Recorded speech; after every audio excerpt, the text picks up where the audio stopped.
Namaskaram everyone, this is Vishwaksen and welcome to Vaka Talks, where we talk about mental health and emotional well-being in different kinds of relationships. We are doing a small series on various reasons why we choose or decide to stay in a toxic relationship, and today let's talk about enjoying the perks that come along with this toxic association. Well, this is the case when there is no particular survivor or victim of this situation, because both the entities are toxic to a certain extent. They are not very toxic to each other, but usually they are uh, toxic people, both in both cases. Maybe there are few, one person can be a little bit more toxic than the other person, but toxic person is a toxic person at the end of business. So the person who decides to stay in a toxic relationship actually enjoys different things that comes along with them. Maybe maybe some limelight, maybe some popularity, maybe some fame, maybe some money, maybe some resources, maybe some opportunities. Well, I'm fine putting up with the certain things. Yes, it's not right. I'm fine putting up with these things because I am getting something in return. Yes, if I put up with this thing, they are going to leave me a big chunk of inheritance.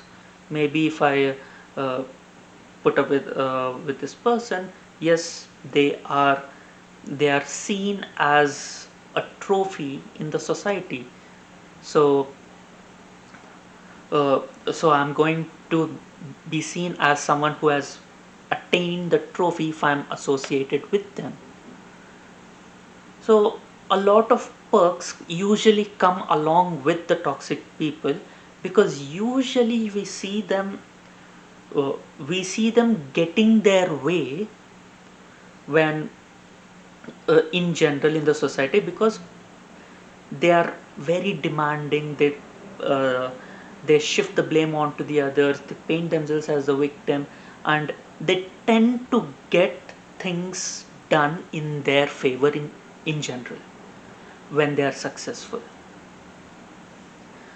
So if there is someone uh, who is uh, who is being toxic, who is being uh, uh, very inconsiderate to someone else, which actually works in our favor, we tend to turn a blind eye towards that. And we know that we are getting all these perks because of their toxic behavior. So over here, they tend to they themselves are a little toxic and are able to handle this person and divert the toxicity away from them as much as possible, and they are able to enjoy the perks that come when with this toxic person or this toxic entity being associated with them. And this is a very delicate balance. If we are healthy, this is a if we are a healthy person, we realize that them treating someone else unfairly is wrong as well. But if we ourselves are toxic, if we ourselves are a little narcissistic, we enjoy the all the goodies and all the attention, uh, all the resources that we are receiving at the expense of others. Because by default, when we are associated with them, when we are basically on their coattails, a little bit of limelight falls on us as well.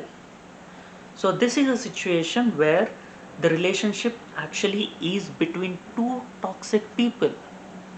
It is not one toxic person and one survivor, one toxic person and a victim. It's actually two toxic people who are actually enjoying the perks that come while being associated with each other. Sometimes, a lot of times, it's actually both of them are enjoying the perks that come with each other. And the a lot of usually when we say uh, when we hear about a lot of big names arranging marriages between their children to to help each other out, or to achieve something that is beneficial for both of them, that can be a very very healthy side as well, and that can be between two toxic people as well. It's usually never between a toxic and a healthy person, because when it is a relationship is between a toxic and a healthy person, it's always exploitative.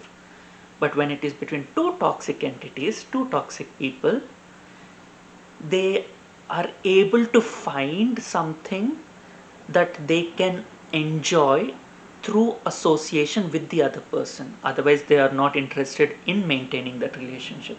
And both of them sees it in each other, they make it work. And a lot of times they tend to justify and normalize that kind of exploitation, and say, well, this, it works for, we made it work, so this is how everything is supposed to be. And just because we see them enjoying the perks that comes with each other, and we don't see the actual toxicity out in the public, we tend to believe that that is how things are supposed to be. That is, and using each other for something is justified. Exploiting each other is justified. No, it's not.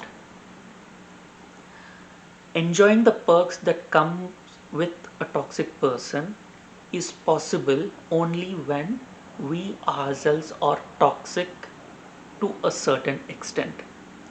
That extent depends upon who is exploiting the other more.